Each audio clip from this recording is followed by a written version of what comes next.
Nagpaunlak ng press conference ang Philippine men's curling team itong linggo sa Tagaytay City para pag-usapan ang naging matagumpay nilang kampanya sa 9th Asian Winter Games sa Harbin, China na nagbunga ng buenang manong gold medal para sa bansa. Yan ang ulat ni teammate Daryl Oclares.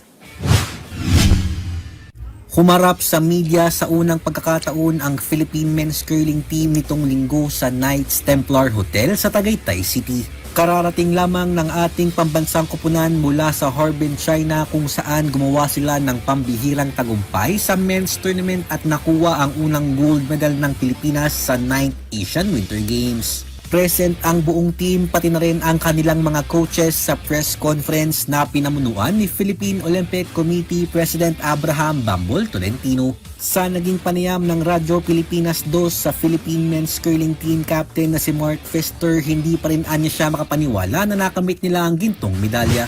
Right at the moment it's still unbelievable, it's like a miracle. They are really strong, they are professional teams, the Japanese, the Korean and the Chinese. Yeah, we told before the Chinese game, we told my team they're bigger, they're stronger, they're better. The only advantage that we had is the experience. Inilahad ni Pfister na malaking bagay ang tagumpay na ito para makilala rin ang curling dito sa Pilipinas. I think it was really important. They told us the final game was live in the TV here in the Philippines, and I think most of the people didn't know that sport. They saw it the first time, I think so, and I think it's a really big step for our sport to promote that here in the Philippines.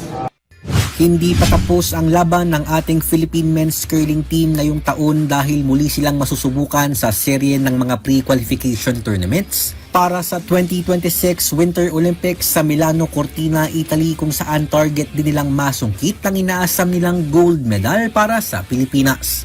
Daryl Oclares para sa Atletang Pilipino para sa Bagong Pilipinas.